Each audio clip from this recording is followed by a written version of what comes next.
Welcome, ladies and gentlemen, to another one of Phil Walter's Antarctic Adventures, episode 18, with our esteemed guest, Mr. David Blaby. So this is episode 2 for you. Yes. The second. This is the Mawson years. Yeah, and I thoroughly enjoyed the first one. Yeah. Oh, thank you. Thank you. I mean, you guys are very professional. You set it up.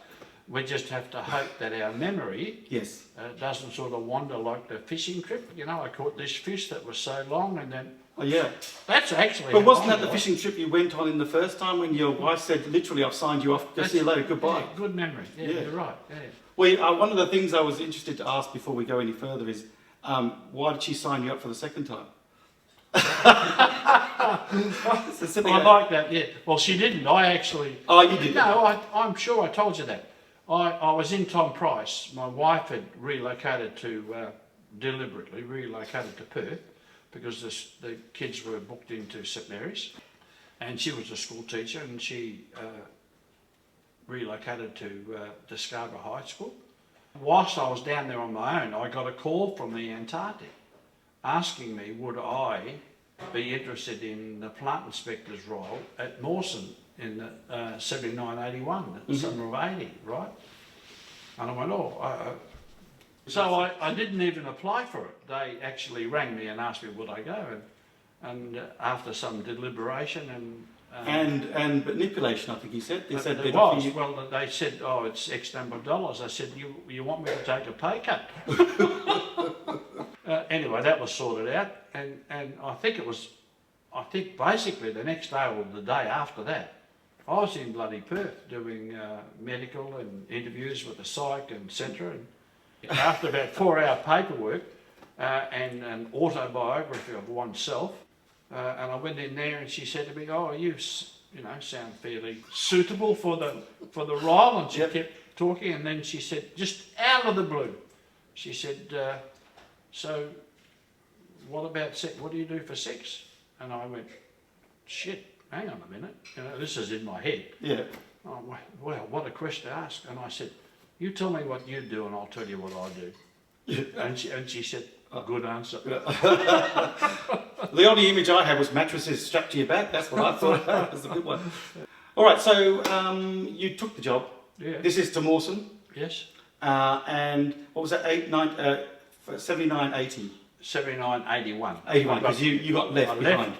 But we didn't get back till April, the end of April in 81. A handful of us were kept back. But one of the reasons was we were still out in the field. So that would have been one of the major reasons we had to finish something. I can't remember exactly what it was. I'd have to ask 50-50, the doctor that was there. And his nickname was 50-50. Reason being that you had 50% chance of living and 50% chance of dying. Oh, really? So they called him 50-50. That's a great one, because it still stands today, because you said you But he's still working with the Antarctic. He's been, I'm pretty sure, 11 times. Absolutely magnificent guy. Magnificent guy, yeah. Yeah, we were talking to Lynn, and she had to do the cold room experiment. Yeah, I did that as well, but I did that in 70. Yeah, and in a freezer in Melbourne, right, and I mean a freezer, right, and they've operated the temperature by opening and closing the door. Being a freezer, you've got icicles up, and then all of a sudden you get this drip, drip, drip, drip. Yeah. Absolutely ice cold water be on your body because you're stark naked, you know. Yeah. I might have had my jocks on. I think I might have had, but wired the sound, and for 2 hours, and then we did exactly the same again when we were down there. But I think it was 3 months after, around 3 months, 2 or 3 months after, we were there to see if we had acclimatised, and there was a change. There was a change in one's core temperature versus the extremity. Because that's what Phil said, that once you've wintered, you really are acclimatised. And I was just wondering if that's changing the fat content in your body, just so you got a bit more insulation. Well, you can tolerate lots more. Your core temperature is maintained, and your fingers and toes, etc., forget the blood, and your blood goes to your core to keep you alive. Where traditionally you still have that flow of blood. Does that mean that frostbite for people who are wintered down there is less than somebody who's sort of just arrived? No, I would suggest it's the other way around, because you don't get the circulation to your fingers and your feet how you would, like we have today, right? Because your body's core temperature is changing. It's keeping all your vital organs alive, and forget the rest of it. That's my understanding anyway. Yeah, that's a really interesting field of physiology, because people's bodies do adapt. Yeah, you know. But it took a while to get winterised, if you like, but very short space of time to acclimatise back when you got to Australia. A couple of weeks, and you're back to normal. But there is also an issue of actually getting back to normal life. It's bloody scary. Then you go in the shop and want a coffee, and well, hang on a minute, you got to pay for it. You get a haircut, you want to pay for it. Yeah. But the scariest thing for me was when I got in the taxi. And you know, you're used to driving along at 5 or 6 kilometres an hour in a bloody D5 or whatever the case, jump down the bloody track. And you get in the taxi and he takes off, and you're like, ooh, what's going on? And there's cars pushing by. I suppose that's the beauty of having the trip back. Yeah. It helps to, separate from the Antarctic. You sort of hide a bit for a few weeks until you get used to it, and you go into where there's a group of people that you've not been with before, and that's scary as well to me.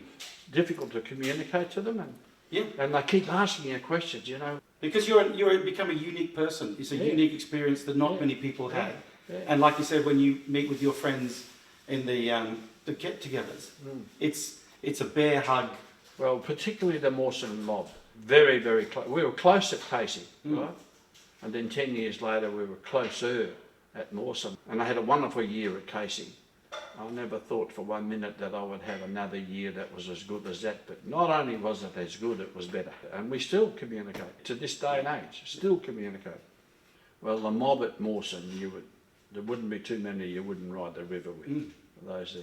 And in this day and age, you really struggle to find someone that you would ride the river with.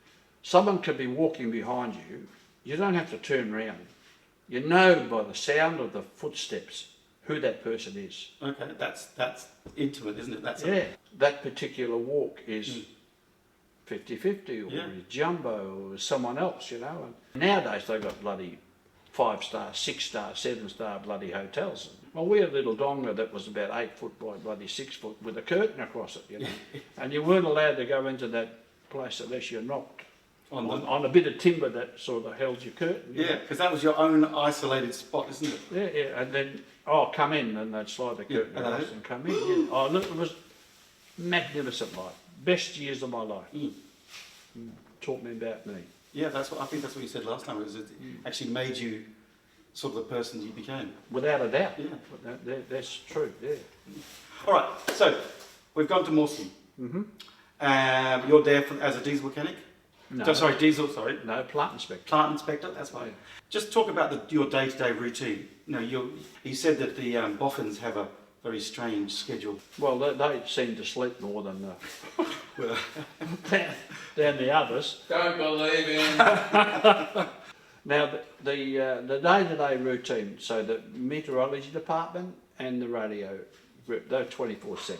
And we always had a night shift guy, because fire is a real hazard in the Antarctic. But the rest of the station was the day-to-day as we know day-to-day. You get up in the morning, you have breakfast, and then you have lunch and the evening meal. But it was a bit regimented in some aspect, is that breakfast was at 8 o'clock in the morning. If you missed out, then you didn't get breakfast. Oh no! So you had to get out of bed. Now, if you didn't want breakfast or you wanted to sleep in, then you'd have your lunch or whatever, or morning tea. There was always morning tea. Yeah. Well, at both our stations, there was always morning tea.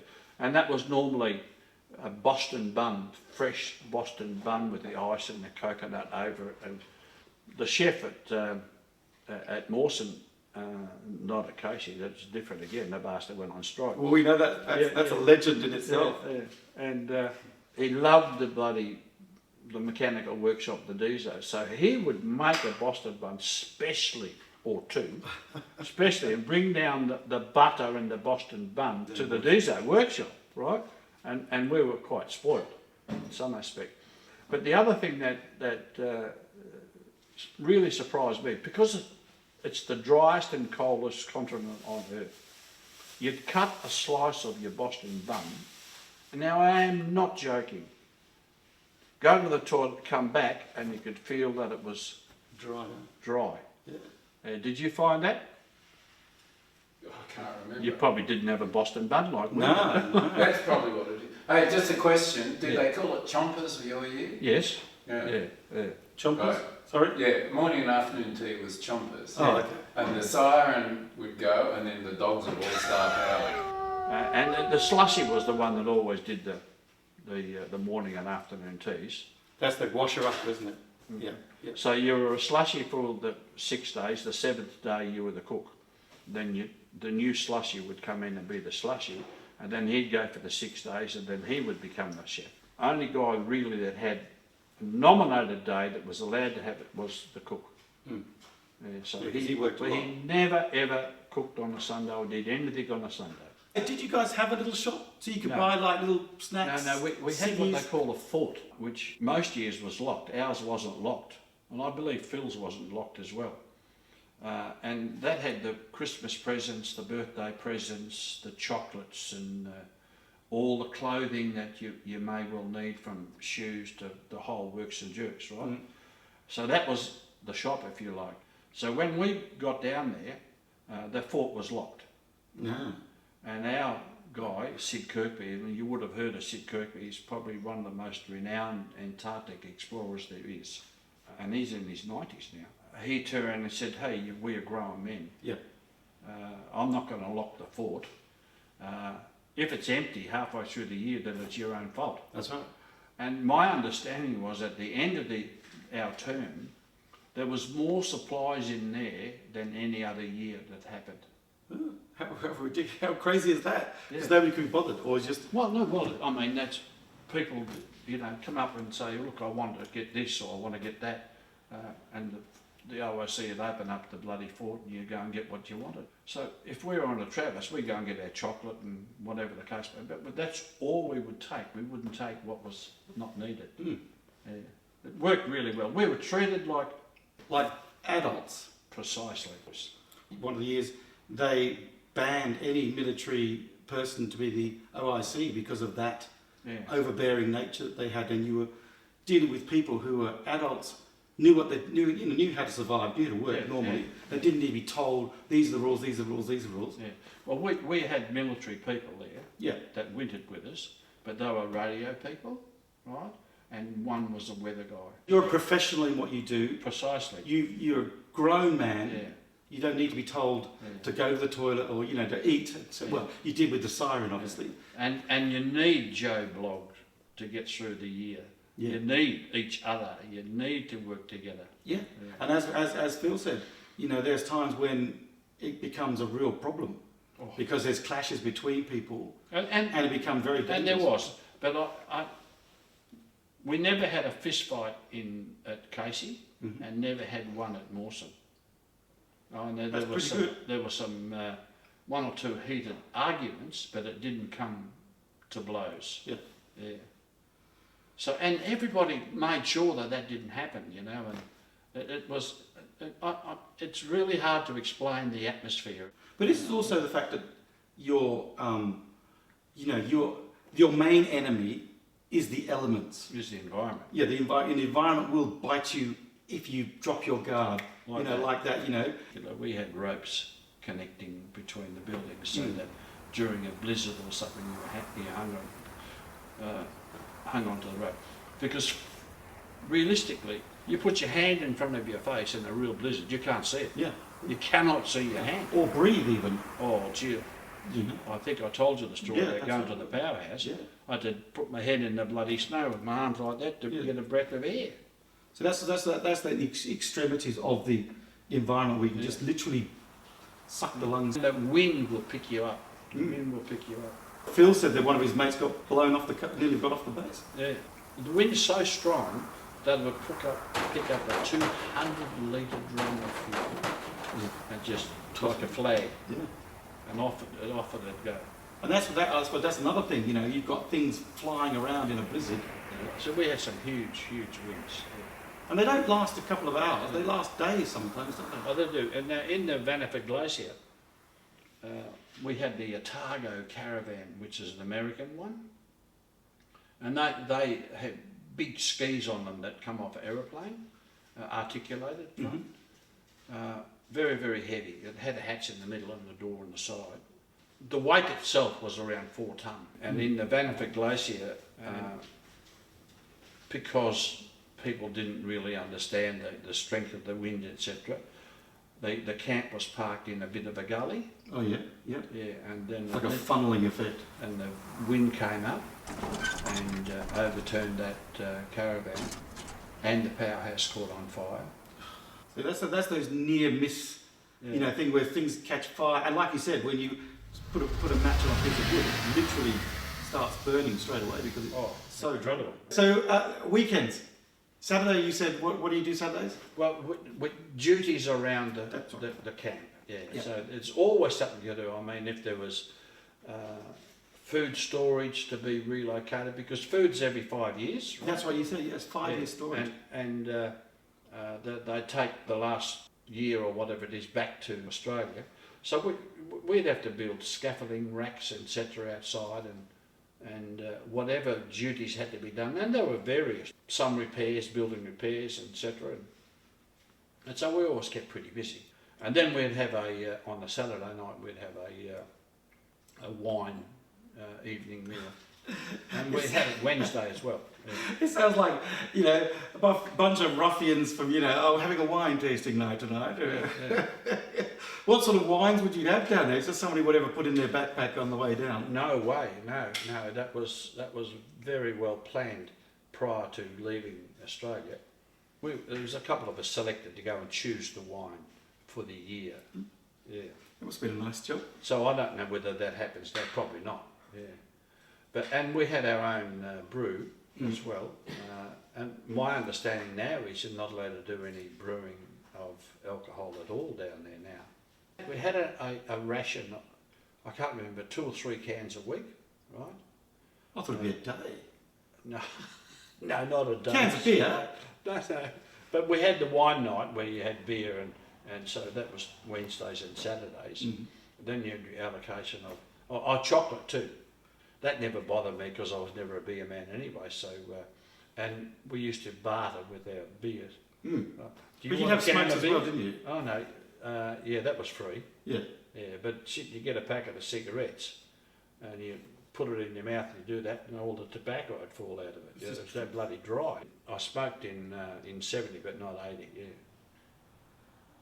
So Sunday, what do you guys do Sunday? Sunday's the day of rest for everybody, except for the cook time. It is, yeah. And you'd sleep in and do what you really wanted to do Sunday. Your washing and your ironing and not ironing. Well, I was gonna say. I used to. You're not going to believe this, but I ironed my overalls. Oh really? Yeah, deliberately ironed just to make sure that my self-esteem was there, that I didn't lose anything, you know. Yeah. And I would change my sheets. But I'd only change my sheets once a month, not once a week. And I'd put the top one to the bottom and put a clean one on the top. And then 1 month later, I'd change, because it was a bunk at the top. You know? Yeah. And you do your washing and etc. And we made out of radio masks, yachts, and we used to race on the sea ice. I think we saw I've got some pictures of people made a triangular shape. That's right. Yeah, and we used skidoo skis for the front of the to be steering. Yeah, and there was always a race between the radio Met guys, who were combined, to the Dizos. No, I bet you the Dizos won most of the time. Well, no, not all the time, but most of the time. So we would treat the yacht during the week to make sure that we were in front at the end of the day. But if your front ski got caught in a tide crack, which quite often happened, the bloody wind would take you right out to sea. Oh, right. Oh, yeah. I mean, the sea was kilometres away, but you actually nearly had to fall off to stop yourself from going, You just keep going. So I suppose, did you create a Mawson Yacht Club? No, we didn't. That was the Dezo come meat and radio guys. We found an old Jeep in the tip, and we rescued the old Jeep and built that into a safari vehicle, right? and we had that on the sea ice. You're not allowed to do that now. No. Well, that's absolute taboo. And because it was studded tyres, we actually took the tyres off and we put bolts through the tyres and then put another tyre inside the tyre and then put the tube and blew it up, and God, could that grip on the ice. Oh, okay. So it's like the bolts were sticking out. Yeah. that was fun vehicle. That was a fun vehicle. And then we made a ramp. And Evil Knievel. And we did. Stupid, absolutely stupid work. And you wonder why I got a crook back now. You didn't do that on the sea ice, did you? Yeah. The ramp? Yeah. Okay. I'm pretty sure I've got a photo of it somewhere, yeah. I had the Jeep, way up in the air, and it came crashing down. That was the first and last time I did that. I did little ones. But then we had a Volkswagen too. I don't know whether the Volkswagen was there when you went down there, but we dismantled the Volkswagen and took it down with us, and then rebuilt it. Yeah. And that was a fun vehicle. That was a real fun vehicle. And could that go up that ramp and fly too? It's like a Beetle, the smaller ones. Yeah, but it didn't look like a Beetle. Yeah. That's an air-cooled engine. I suppose that works even better down there. Perfect, yeah. But so was the, I think I call it a snow track, which was French-made. And that had a Porsche engine in it, so similar to the Volkswagen. Yeah. And that had tracks on it, and that was steered by two big wheels, not wheels, with a big wide belt on it. Yeah. And then when you turn the steering wheel, it would squash it down and make it smaller or bigger. One side would speed up the other. Oh, okay. Instead of turning the tracks off. Yeah. So you increase or decrease the speed of the track, and that's how you turned it. Oh, that's how interesting. That's typically French, isn't it? Oh yeah. Always some sort of interesting. Then they had a Hoskus, which was the worst vehicle that God ever put on earth. Yeah. That's a French one too. Yeah. We had pretty good equipment at Mawson. We used the D5s. At the base, they used them a little bit, which on small little traverses. Your workshop must be pretty well equipped. It is, in terms of welding equipment, all sorts of things you can literally have to build and replace on site. We had milling machines, we had lathes, we had good welders. We could just about make whatever had to be made. When I went down there, the D5s never had turbochargers, right? And the turbochargers were there for a couple of years, and they just sitting in the boxes. Well, and the reason being is they never had the right parts. They kept sending the wrong freaking parts, and that was the part between the exhaust and the turbo, which is a flexible piece, right? Because of the expansion and contraction of the exhaust system and the turbo itself. So there was this piece missing, right? So we actually made that for the three D5s, and we made out of a cast iron billet the piston rings to go onto this slide so that it could move and work perfect, work absolutely perfect. So that's that ingenuity that you just, you said, we know how to make it work, let's just make it. Yeah, and I'm not sure whether it was, I think it was Monica. We blew an internal filter from the transmission gearbox, and we never had a spare one. We just blew it apart, because of the cold and etc. And so we actually made a stainless steel one and fitted it on the outside and operated Monica like that. Yeah, absolutely perfect. Yeah, the filter that you put in there, we made it to fit, and then we made up all the hoses, etc. And instead of having it internal, we had it external. It's probably more effective in terms of just being able to maintain it or keep an eye on it. Yeah, so the, or Phil would remember, Jumbo had a... Sorry, these are the dozers, aren't they? Yeah. So Jumbo had a 6-speed manual gearbox. Monica and Loretto had a 5-speed manual gearbox.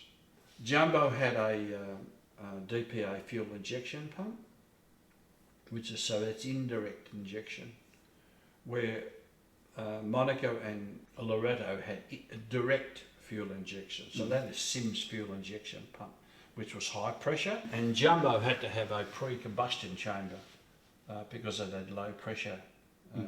Totally different fuel system. Shit of a thing to start. Yeah. Cold, right? Yeah. Where the direct injection is very high pressure explosion, where your indirect was into a pre-combustion chamber, and that was atomised in there. Because it was always hard to start the vehicles, I actually wrote a cold start process, so that when you stop the tractor, you shut it down, and then as soon as the engine stopped, you throttle, open it up straight away. So the rack on the fuel injection pump was in the full throttle position. If it wasn't in the full throttle position, it was always more difficult to start. And because when you started to start it, you already had the full fuel. I've got that paperwork somewhere, and I wrote that, and I'm pretty sure that's what they use today. Well, that's an innovation. You see, she called that the Blaby innovation. Yeah, Blaby. Blaby. You would get it wrong. Blaby. Well, that's why I thought you'd get the name wrong. How friggin' rude's that, eh? Well, I thought that would be your nickname, but they said my nickname was David. No. It was Brutus. Brutus. Sorry, Brutus. It was Brutus. Nickname, yeah. Yes. Yeah. And the guys at Mawson still call me Brutus. Yeah. Hello, Brutus.